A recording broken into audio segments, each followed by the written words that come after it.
आज की वीडियो में जो रेफ्रिजरेटर मैं आपके लिए लेकर आया हूं, इस रेफ्रिजरेटर की कूलिंग बहुत अच्छी है। ये रेफ्रिजरेटर ड्यूरेबल है, चलने वाला है और पावर भी कम कंज्यूम करता है। अगर आप एक अच्छा और सबसे सस्ता रेफ्रिजरेटर ढूंढ रहे हैं जिसकी पावर कंजप्शन भी कम हो, तो व्हर्लपूल का ये रेफ्रिजरेटर आप बिना किसी डाउट और कंफ्यूजन के परचेज कर सकते हो। आज हम बात करेंगे व्हर्लपूल रेफ्रिजरेटर की, जिसकी कैपेसिटी 190 लीटर है और ये एक 3 स्टार मॉडल है और ये एक सिंगल डोर रेफ्रिजरेटर है।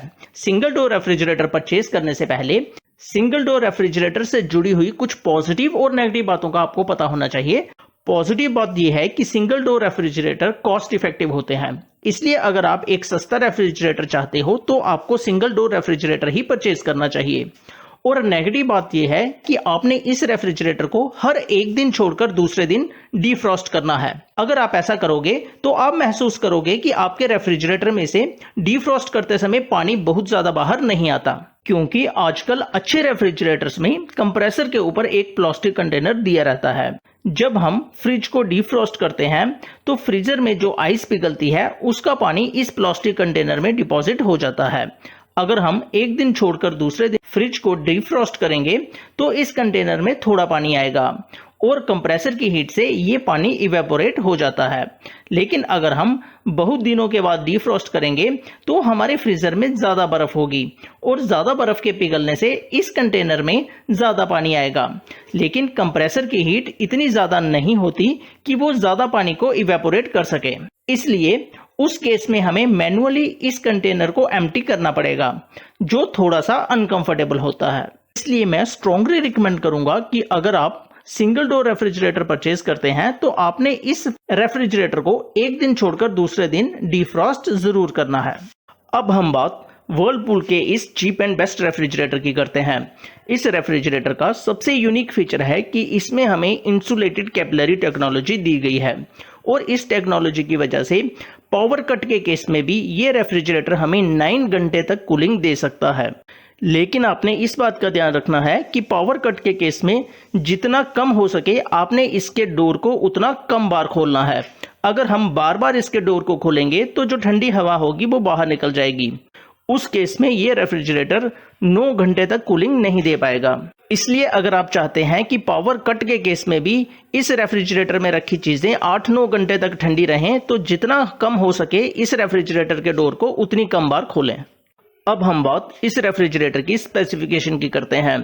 इस रेफ्रिजरेटर का ग्रॉस वॉल्यूम है 190 लीटर्स, लेकिन जो एक्चुअली में हमें स्टोरेज वॉल्यूम मिल रहा है वो है 174 लीटर्स। ये एक 3 स्टार रेफ्रिजरेटर है, इसलिए एनर्जी एफिशिएंट है। ये रेफ्रिजरेटर एनुअली सिर्फ 168 यूनिट्स इलेक्ट्रिसिटी कंज्यूम करता है। इस रेफ्रिजरेटर में हमें एंटीबैक्टीरियल गैसकेट दी गई है और ये गैसकेट रिमूव करने में भी इजी है, इसलिए इस गैसकेट को हम आसानी से क्लीन कर सकते हैं और आसानी से फिर से एडजस्ट कर सकते हैं। ये गैसकेट एंटीबैक्टीरियल है, इसलिए इस पर बैक्टीरिया और फंजाई डिपॉजिट नहीं होते। इसी वजह से हमारा फूड हेल्दी और हाइजीन लंबे समय तक रह सकता है। इस रेफ्रिजरेटर में हमें auto connect home inverter technology दी गई है। पावर कट के केस में ये रेफ्रिजरेटर खुद ब खुद इन्वर्टर पर वर्क करेगा। ये रेफ्रिजरेटर लो वोल्टेज पर भी वर्क कर सकता है। अगर आपकी वोल्टेज 130 वोल्ट्स तक आ गई तो भी ये रेफ्रिजरेटर वर्क करेगा, और अगर आपकी वोल्टेज ज्यादा हो गई यानी कि 300 वोल्ट्स तक पहुंच गई तो भी ये रेफ्रिजरेटर काम करेगा। इसका मतलब ये रेफ्रिजरेटर लो वोल्टेज को भी हैंडल कर सकता है और ये रेफ्रिजरेटर हाई वोल्टेज को भी हैंडल कर सकता है। इसलिए इस रेफ्रिजरेटर के साथ में आपको स्टेबलाइजर परचेज करने की जरूरत नहीं है। कुछ जगह पर मैंने देखा कि व्हर्लपूल के टेक्नीशियन जब घर में आते हैं वो कस्टमर्स को फोर्स करते हैं स्टेबलाइजर परचेज करने के लिए, लेकिन आपने उन लोगों की बातों में नहीं आना है। वो आपसे कहेंगे कि अगर आपने स्टेबलाइजर परचेज नहीं किया तो आपको वारंटी नहीं मिलेगी। इस तरह की कुछ बातें वो आपके साथ कर सकते हैं, लेकिन आपने उन बातों में नहीं आना है, क्योंकि इस रेफ्रिजरेटर के साथ आपको स्टेबलाइजर यूज करने की जरूरत नहीं है। अब हम बात इस रेफ्रिजरेटर के अंदर के डिजाइन की करते हैं। सबसे नीचे हमें वेजिटेबल बॉक्स दिया गया है और ये वेजिटेबल बॉक्स एक नॉर्मल साइज का वेजिटेबल बॉक्स है। इस रेफ्रिजरेटर में हमें honeycomb moisture lock in technology दी गई है, जिसकी वजह से इस वेजिटेबल बॉक्स के अंदर प्रॉपर मॉइस्चर मेंटेन रहता है और हमारे वेजिटेबल्स और फ्रूट्स ज्यादा समय तक फ्रेश रहते हैं। इस वेजिटेबल बॉक्स और ऊपर वाली शेल्फ के बीच में थोड़ा सा स्पेस है जिसमें हम स्मॉल बॉक्सेस रख सकते हैं। इस रेफ्रिजरेटर में जो शेल्फ दी गई हैं ये वायर्ड शेल्फ हैं जो कि काफी मजबूत हैं। इन शेल्फ पर आप हैवी लोड भी रख सकते हैं। हम इन दोनों शेल्फों के बीच की हाइट को भी अपनी नीड के हिसाब से कम ज्यादा कर सकते हैं। इन दोनों शेल्फों के ऊपर हमें क्विक चिल जोन दिया गया है। इसमें हम दूध के पैकेट रख सकते हैं या कोई भी फ्रोजन आइटम रख सकते हैं। ये जोन बाकी फ्रिज के कंपैरिजन में 2 से 3 डिग्री ज्यादा ठंडा होता है और इसके ऊपर हमें फ्रीजर दिया गया है। अगर हम इस फ्रीजर को ध्यान से देखें तो इसकी बॉडी पर हमें व्हाइट कलर की कुछ लाइंस दिख जाएंगी। ये लाइंस बहुत इंपॉर्टेंट हैं। कंप्रेसर से जो ठंडी हवा आती है वो इन्हीं लाइंस के थ्रू इस फ्रीजर में आगे पीछे घूमती है और उसी ठंडी हवा की मूवमेंट से हमारा फ्रीजर ठंडा हो जाता है। यहाँ पर एक बहुत इंपॉर्टेंट बात है जिसका आपने ध्यान रखना है। जब भी हम फ्रिज से बर्फ निकालें तो हमने चाकू, पेचकस या चम्मच का इस्तेमाल नहीं करना है। बेसिकली अगर हम अपने रेफ्रिजरेटर को प्रॉपरली डीफ्रॉस्ट ना करें तो उसमें काफ़ी बर्फ़ जम जाती है। ऐसी कंडीशन में जब हमें फ्रीज़र से बर्फ़ की ट्रे बाहर निकालनी होती है तो वो आसानी से बाहर नहीं निकल पाती और उसे जल्दी बाहर निकालने के लिए बहुत से लोग पेचकस, चाकू या फिर चम्मच का इस्तेमाल करते हैं। लेकिन ऐसा करना हमारे रेफ्रिजरेटर की हेल्थ के लिए हार्मफुल हो सकता है। अभी मैंने आपको बताया कि हमारे रेफ्रिजरेटर के फ्रीजर में जो व्हाइट कलर की लाइंस आपको दिखती हैं, इनके बीच में ठंडी हवा मूव करती है। अगर चाकू, चम्मच या फिर पेचकस से बर्फ निकालते समय हम ज्यादा ताकत निकाल दें तो इन लाइंस में कुछ क्रैक आ सकते हैं और वहां से हमारी एयर बाहर निकल जाएगी। और अगर ऐसा होता है तो आपको रेफ्रिजरेटर में बार बार गैस फिल करनी पड़ेगी जो कि काफी अनकंफर्टेबल होता है। इसलिए मैंने आपको वीडियो के स्टार्टिंग में ही सजेस्ट किया था कि आप अपने रेफ्रिजरेटर को एक दिन छोड़कर दूसरे दिन डिफ्रॉस्ट कर लें।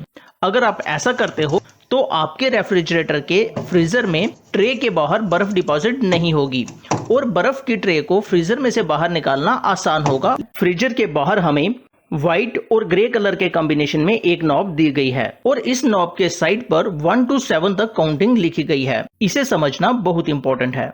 बेसिकली इस नॉब को रोटेट करके हम अपने फ्रिज के टेम्परेचर को सेट कर सकते हैं।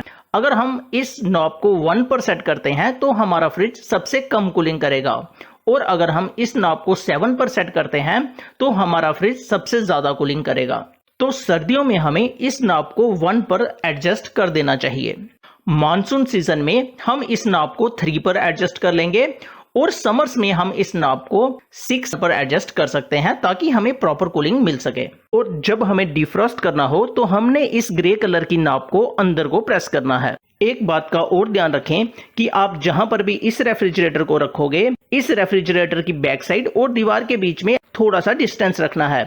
अगर आपने इस रेफ्रिजरेटर को बिल्कुल दीवार के साथ चिपका कर रख दिया तो इस रेफ्रिजरेटर की बैक साइड से जो हीट निकलेगी उसे बाहर जाने के लिए प्रॉपर स्पेस नहीं मिलेगा और आप महसूस करेंगे कि आपका रेफ्रिजरेटर प्रॉपर कूलिंग नहीं कर पा रहा है। अगर आप प्रॉपर कूलिंग चाहते हैं और ये चाहते हैं कि आपके रेफ्रिजरेटर की लाइफ भी लंबी हो तो आपने इस रेफ्रिजरेटर की बैक साइड और दीवार के बीच में थोड़ा सा डिस्टेंस रखना है। अब हम इस रेफ्रिजरेटर के डोर के डिजाइन को भी देख लेते हैं। इस रेफ्रिजरेटर में जो सबसे नीचे हमें शेल्फ दी गई है वहां पर हम 1 लीटर की बोतल को बड़ी आसानी से रख सकते हैं। इस शेल्फ में 5 1 लीटर की बोतल रखी जा सकती हैं। इसके ऊपर की जो शेल्फ दी गई है उसमें हम लंबी बोतल्स रख सकते हैं, साथ ही 2 लीटर की बोतल भी रख सकते हैं। इसके ऊपर जो हमें शेल्फ दी गई है उसमें हम जैम और पिकल्स की बोतल रख सकते हैं और जो सबसे ऊपर हमें शेल्फ दी गई है उसमें भी काफी स्टोरेज है और यहाँ पर भी हम अपनी नीड के हिसाब से कोई भी सामान रख सकते हैं। इस रेफ्रिजरेटर पर हमें 1 ईयर वारंटी मिलती है और कंप्रेसर पर हमें 10 ईयर्स की वारंटी दी गई है। एक लाइन में कहूं तो वर्लपूल का ये रेफ्रिजरेटर चीप एंड बेस्ट है।